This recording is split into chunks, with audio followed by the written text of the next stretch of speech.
So ayan mga kadrama-rama, lang ko pong inaabangan nyo po no, yung next na mangyayari po dito sa Abot Kami ng Pangarap. Dahil sobrang nakaka-tense na nga po no, tsaka nakaka-excite na nga din po talaga yung pinapakita ni Director every episode dito sa Abot Kami ng Pangarap.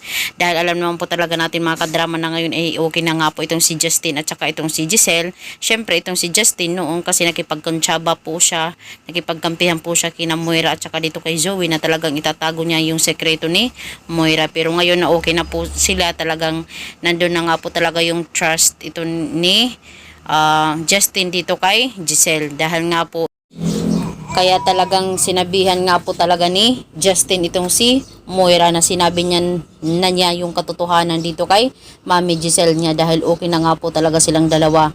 Ngaya dahil nga po talaga dito ay galit na galit talaga itong si Moira dito kay Justin. Baka nga po itong si Justin yung isunod ni Moira diba? Para hindi si Justin kumanta sa kanyang sekreto. Alam naman natin na si Giselle lang yung makakaalam nun, diba? Pag sinabi ito ni Justin. So mga kadrama, dahil nga po talaga dito ay itong si Moira ay gagawa talaga siya ng paraan no, para talaga maitago niya din talaga itong si Justin. Pero wala na sigurong magagawa itong si Moira kundi yung gawin na lang niya ay magtago na lang no, para hindi siya mahanap ng mga otoridad. Ngayong alam na nila yung lahat.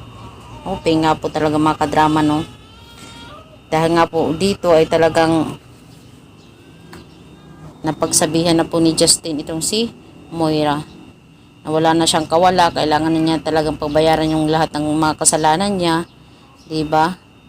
Kasi kung magtatago lang talaga itong si Moira, hanapin siya ng mga otoridad, wala na. Pero alam naman po talaga natin mga kadrama na pagdating talaga ng revelasyon dito sa Abot Kami ng Pangarap, pagbabayaran po talaga nila Moira yung lahat ng kanilang mga kasalanan, diba?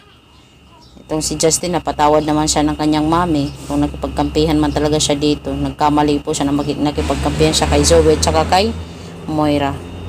Hoping nga po talaga no, mga kadrama alam naman po natin na matatapos na po talaga yung Abot Kami na Pangarap, na lalapit na po talaga mga kadrama. Kaya abang-abang na lang po tayo mga kadrama no. Dahil itong si Moira wala na po talaga siyang kawala, kundi pagbayaran na lang po talaga yung lahat ng kanyang mga kasalanan. Pero sa una po, alam naman po natin na makikipagbakbakan pa to bago talaga matuluyan or makulong itong si Moira. So mga kadrama, alam kong nanonood ka po dahil excited ka na din po talaga sa mangyayari po talaga dito sa Abot Kami na Pangarap, dahil nalalapit na nga po talaga yung pagtatapos. Kaya huwag tayong kukurap mga kadrama, abang-abang na lang po tayo sa mangyayari dito. Sobrang nakaka-tense na nga po ngayon no, dahil sa nalalapit na revelasyon ng Abot Kami na Pangarap.